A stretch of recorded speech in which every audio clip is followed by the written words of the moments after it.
Hello and welcome student. तो बेटा आज की क्लास में एक कॉन्सेप्ट मतलब आज की जो क्लास है बेटा वो कंसेप्चुअल क्लास है। तो इसमें आप सीखेंगे बैलेंस शीट, क्योंकि मैंने जब इस चैप्टर को स्टार्ट किया था एनपीओ वाले को, तो मैंने आपको ये बताया था कि जो एनपीओ वालों की बैलेंस शीट होती है बेटा बिल्कुल अलग होती है किससे, जो हमने अभी पार्टनरशिप पढ़ा, जो हमने सोल ट्रेड पढ़ा 11th क्लास में, जो हमने कंपनी पढ़ी बेटा, उन सब से इनकी अब जो बैलेंस शीट होती है इनकी अलग होती है, क्योंकि इनकी इनकम ही अलग होती है, इनका जो सोर्स ऑफ इनकम है वो अलग होता है। तो बेटा इनकी जो बैलेंस शीट होती है वो फंड बेस अकाउंटिंग पे बेस्ड होती है। फंड बेस अकाउंटिंग का मतलब अभी आपको मैं समझाऊंगा जब बैलेंस शीट हम बनाना शुरू कर देंगे तब। तो बनाते हैं बेटा बैलेंस शीट और सीखते हैं एक एक चीज़ को। तो लाइबिलिटी साइड आप जानते ही हो, amount asset and liability side, ये चीज़ें आप जानते ही हो। उसके बाद बेटा हमारे पास क्या होता है ना, इसमें जो एनपीओ की बैलेंस शीट होती है इसमें ना डिफरेंट डिफरेंट टाइप के फंड होते हैं। तो डिफरेंट डिफरेंट टाइप के फंड, जैसे कि बेटा कैपिटल फंड जिसको हम जर्नल फंड बोलते हैं, मतलब इसमें हम अपने मन मर्जी से कहीं भी पैसे खर्च कर सकते हैं। इस फंड में से हम अपने मन मर्जी से कहीं भी पैसे खर्च कर सकते हैं। तो इसको जैसे बेटा आपने ना पार्टनरशिप वाले में, कंपनी वाले में, सोल ट्रेड वाले में आपने कैपिटल पढ़ा था ना, तो ये कैपिटल मान लीजिए, ये कैपिटल फंड होता है, मतलब same like a capital fund. तो इसको बेटा इसीलिए देखिए जर्नल फंड बोलते हैं। जर्नल फंड का मतलब कोई भी अगर एक्सपेंस है आपके पास तो वो आप कहाँ से निकाल सकते हो, इसमें से निकाल के बेटा आप कुछ पैसे को खर्च कर सकते हो। तो देखिए सबसे पहले तो इसका ओपनिंग बैलेंस आता है। जैसे मैं हेडिंग वाइज लिख रहा हूँ बेटा ऐसे ही क्वेश्चंस में लिखना होता है। अभी एक दो क्वेश्चंस मैं आपको करवाऊंगा तो बहुत सारी चीज़ें क्लियर हो जाएंगी। तो ओपनिंग बैलेंस आता है। उसके बाद बेटा अगर हमारा इनकम एंड एक्सपेंडिचर अकाउंट से सरप्लस निकल के आया तो उसको ऐड कर दीजिए। अगर डेफिसिट आया है तो उसको माइनस कर दीजिए। ठीक है। अगर हमने किसी स्पेसिफिक फंड में ट्रांसफ़र कर दिया है जर्नल फंड से तो उसको भी माइनस कर दीजिए। उसके बाद जो आया वो इसका अमाउंट आएगा। ठीक है, जो आया इसका अमाउंट आएगा। उसके बाद हम बात करते हैं बेटा स्पेसिफिक फंड की। तो स्पेसिफिक फंड बेटा कौन कौन से हो सकते हैं, देखिए इसका कोई नाम नहीं हो सकता बेटा, कोई भी टीचर आपको नहीं करवा सकता, मतलब पूरे नाम नहीं बता सकता। जैसा एनजीओ होगा, जैसी एनपीओ होगी, मतलब जिस चीज़ में वो डील कर रहे होंगे उस तरह का उनका फंड होगा। जैसे अब कोई फॉर एग्जांपल के लिए कोई एनपीओ मान लीजिए फुटबॉल करवाता है, कोई एनपीओ मान लीजिए क्रिकेट करवाता है, तो बेटा अगर फुटबॉल करवा रहा है तो टूर्नामेंट फंड बनाएगा, क्रिकेट करवा रहा है तो बेटा पवेलियन फंड बनाएगा, और कोई काम मतलब और कोई भी स्पोर्ट्स करवा रहा है तो बेटा स्पोर्ट्स फंड बना लेगा। अब ब्लड डोनेशन वाला जो एनपीओ है तो बेटा उसके लिए अलग फंड बना लेगा। तो मतलब स्पेसिफिक फंड हम कर नहीं सकते बेटा, क्वेश्चन टू क्वेश्चन डिपेंड होता है कि कौन कौन सा होता है। तो मैं सारे नाम तो नहीं बता सकते, लेकिन इसमें जो आपके क्वेश्चंस में मेन आते हैं बेटा उसको हम यहाँ पे डिस्कस कर लेंगे। तो आपको एक बार कॉन्सेप्ट समझ आ गया तो फिर आपको प्रॉब्लम नहीं आएगी। कोई सा भी फंड आपके सामने आए आप उसकी ट्रीटमेंट कर लेंगे। तो दो ही तरह का फंड होता है बेटा, एक जर्नल फंड होता है, एक स्पेसिफिक फंड होता है। जैसे मैंने एग्जांपल के लिए लिखा है यहाँ पे tournament fund, pavilion fund, sport fund, और भी होता है बेटा इसेट्राज। तो सबसे पहले देखिए सभी का ट्रीटमेंट मैं साथ में ही करवा रहा हूँ आपको। देखिए ओपनिंग बैलेंस इसका आता है, जैसे मान लीजिए टूर्नामेंट फंड है तो अभी वैसे क्वेश्चन कराऊंगा तो क्लियर हो जाएगा आपका। ओपनिंग बैलेंस है, ओपनिंग बैलेंस। उसके बाद interest from the sorry interest from the specific fund investment. ठीक है, तो इंटरेस्ट हम क्या कर देते हैं, कई बार इन्वेस्टमेंट कर देते हैं तो उससे हमें क्या मिल जाता है बेटा, इंटरेस्ट मिल जाता है। अभी क्वेश्चन कराऊंगा तो ये भी क्लियर हो जाएगा। स्पेसिफिक डोनेशन उसी फंड के लिए। रिलेटेड एक्सपेंसेस, टूर्नामेंट का फंड है तो बेटा टूर्नामेंट से का एक्सपेंस है तो टूर्नामेंट फंड से ही हम क्या करेंगे, एक्सपेंस करेंगे, और कहीं से उसको हम एक्सपेंस नहीं करेंगे। तो ये बेटा स्पेसिफिक होता है। ठीक है, तो ऐसा नहीं है कि बेटा कोई और खर्चा है हम टूर्नामेंट से उसको पेड कर दें, सिर्फ टूर्नामेंट से रिलेटेड एक्सपेंसेस को टूर्नामेंट फंड से पेड करेंगे। ठीक है, ट्रांसफ़र फ्रॉम कैपिटल फंड, जो हमने अभी जर्नल फंड से ट्रांसफ़र किया था उसको हम क्या कर लेंगे, इसमें हम बेटा ऐड कर लेते हैं। नहीं, ट्रांसफ़र टू है बेटा, तो ट्रांसफ़र टू का मतलब होता है बेटा माइनस कर देना, मतलब हम ट्रांसफ़र कर देते हैं कि इसमें कैपिटल फंड में, या फिर अगर रिसीव करेंगे तो बेटा प्लस कर लेंगे।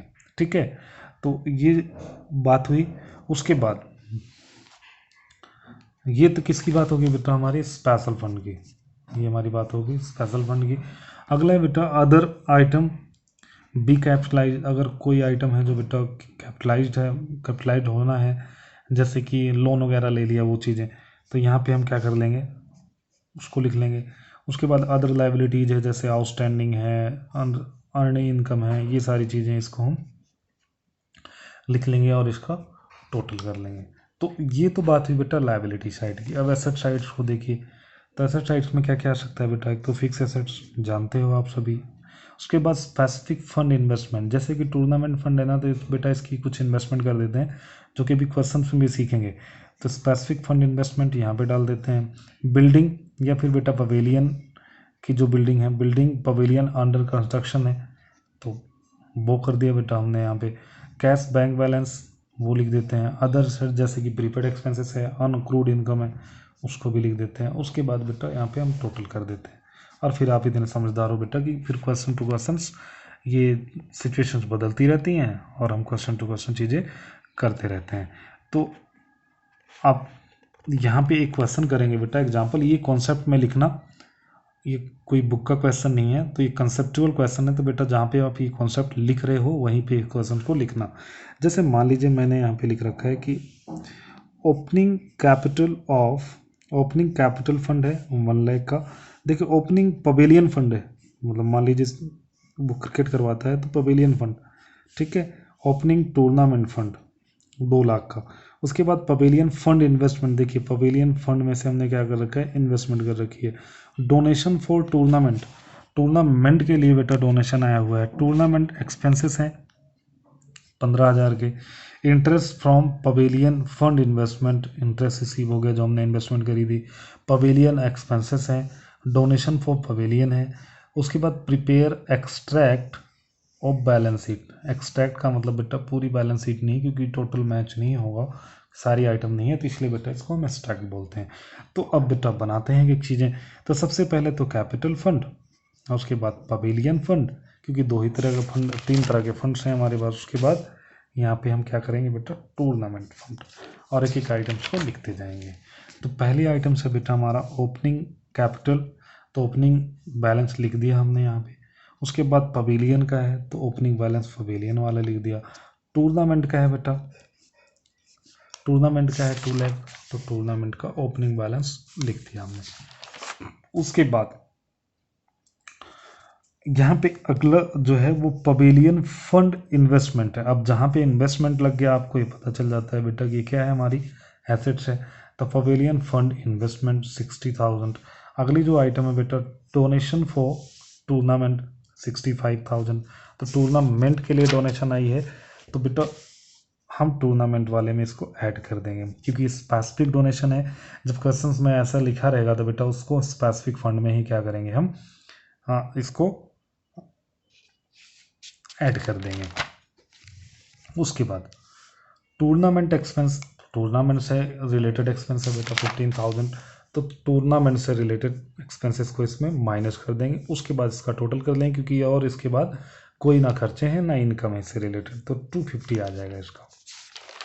उसके बाद आप देखते चलिए interest from pavilion fund investment, तो इनकम कहाँ से हुई है बेटा, जो हमने पवेलियन फंड इन्वेस्टमेंट कर रखा था ना वहाँ से हुई है। तो इसको हम कहाँ पे ऐड कर देंगे बेटा, इसी फंड में ऐड कर देंगे। तो देखिए interest receive from pavilion fund investment 2,000 रुपये ऐड कर दिया, ठीक है। उसके बाद पवेलियन एक्सपेंसेस है 10,000, इसको बेटा हमने क्या कर दिया, माइनस कर दिया पवेलियन एक्सपेंसेस करके। उसके बाद अगला हमारा बचता है बेटा डोनेशन फॉर द पवेलियन। तो डोनेशन फॉर द पवेलियन है, तो बेटा इसको हम यहाँ पे 40,000 रुपये ऐड कर देंगे। फिर यहाँ पे हम क्या निकाल लेंगे, इनकी समरी का मतलब बेटा प्लस माइनस टोटल वगैरह करके ये निकाल। अब यहाँ पे बेटा कैपिटल फंड में और कोई आइटम्स थी नहीं, तो ओपनिंग था, तो ओपनिंग को यहाँ पे करके हमने छोड़ दिया। तो एक चीज़ आपको जरूर समझ आ गई होगी इन क्वेश्चनों में कि बेटा एक तो हमारा जर्नल फंड होता है, दूसरा स्पेसिफिक फंड होता है। जर्नल फंड का यूज हम कहीं भी कर सकते हैं, स्पेसिफिक फंड का खर्च कहाँ पे होगा, उसी से रिलेटेड होगा। जैसे अभी हमने यहाँ पे क्या किया, टूर्नामेंट्स एक्सपेंसेस है तो टूर्नामेंट एक्सपेंसेस है तो बेटा टूर्नामेंट फंड में से माइनस कर दिया, टूर्नामेंट के लिए डोनेशन है तो उसी में ऐड कर दिया, टूर्नामेंट से रिलेटेड अगर हमारी इनकम है तो उसी में ऐड कर दिया। जैसे पवेलियन का भी हमने इन्वेस्टमेंट पढ़ा था तो उससे रिलेटेड हमारी इनकम हुई तो उसमें हमने ऐड कर दिया। तो इस तरह से बेटा और कुछ क्वेश्चंस मैं अगली वीडियो में करा दूंगा आपको, तो फिर बैलेंस शीट में आपको प्रॉब्लम आएगी नहीं। तो बेटा अभी के लिए सिर्फ इतना ही। Thank you for watching the video.